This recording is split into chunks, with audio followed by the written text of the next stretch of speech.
Tunggu dulu, sebelum saya lanjut. Tadi saya mengatakan salah satu kejahatan jin pada manusia yaitu menyihir. Menyihir ya.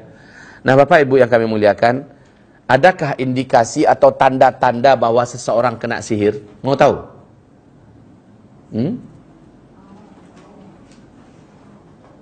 Ada loh di sini sebenarnya. Ya. Indikasi atau tanda-tanda seseorang itu kena sihir itu ada. Dari mana kita dapat merasakannya? Pertama, terjadi perubahan pada diri kita atau pada jiwa kita secara tidak normal dan itu tiba-tiba.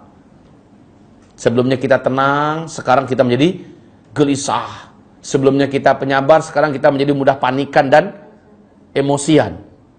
Sebelumnya kita mudah tidur, sekarang sulit sekali tidur. Sebelumnya kita mudah khusyuk sholatnya, sekarang sangat mudah terganggu dalam sholat. Sebelumnya wajah kita bersih, putih, ada cahayanya, sekarang wajah kita gelap. Orang pun kalau ngelihat kok wajah kamu kayak menghitam.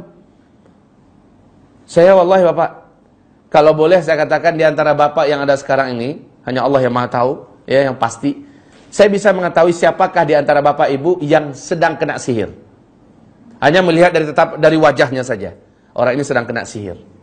Saya nggak tahu apakah penyihirnya itu adalah bangsa manusia atau bangsa jin. Tetapi dari wajahnya nampak ini orang kena sihir.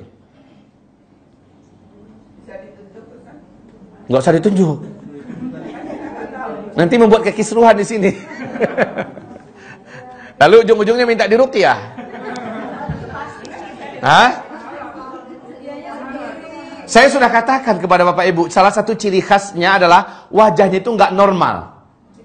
Menghitam, yang bisa melihat orang lain. Sebelumnya orang ini bersih wajahnya, gitu loh Bu, Bunda. Sebelumnya wajah orang ini bersih. Sebelumnya wajah orang ini ada cahayanya. Sekarang kenapa menjadi keruh?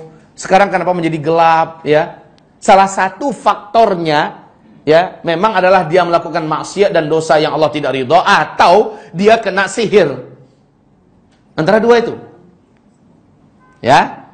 Nah, hamba-hamba Allah yang kami muliakan, sekarang Bapak Ibu yang bisa tahu, kenapa wajah saya jadi gelap sekarang ya? Nah, gitu loh. Beda ya Bunda ya. Orang hitam, tapi beriman, bebas dari sihir, walaupun dia hitam Bunda, wajahnya itu tetap berseri. Ada semacam cahaya menyejukkan. Ada orang, rata-rata orang-orang yang pernah saya tangani kena sihir itu, rata-rata wajahnya itu memang gelap. Maksudnya kusam gitu. Kusam, kemudian gelap, walaupun dia sudah pakai make up. Taib. Bukan hanya itu saja, yang jelas dari mentalnya dia terasa, kenapa saya berubah sekarang ya? Dulu saya sayang pada istri saya, sekarang kok jadi ngamuk terus kalau ngelihat istri. Ada wanita lain kali. Itu juga adalah sihir Bunda. Coba baca Al-Baqarah ayat 102. Tentang Allah Subhanahu wa taala menyebutkan sihir perceraian itu bersumber dari setan. Dia buat mata kita benci ngeliat bini kita. Dia jadikan mata kita benci dengan suami kita. Ketika jauh kita rindu, ketika dekat kita jadi benci. Aneh. Ya. Wattaba'u ma tatlu syayatinu ala mulki Sulaiman.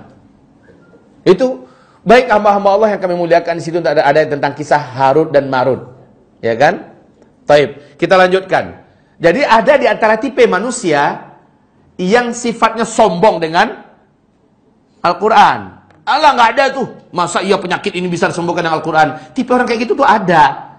Nganggap remeh, di hatinya itu ada rasa penolakan. Lalu setiap diajak berobat dan mencari kesembuhan dengan Al-Quran, dia nolak.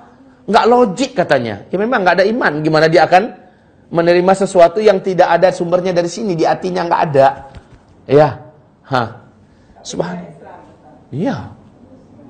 Jelas. Kalau orang kafir udah jelas. Ya, orang kafir jelas dia nolak Al-Quran. Lah ini orang Islam loh Bunda.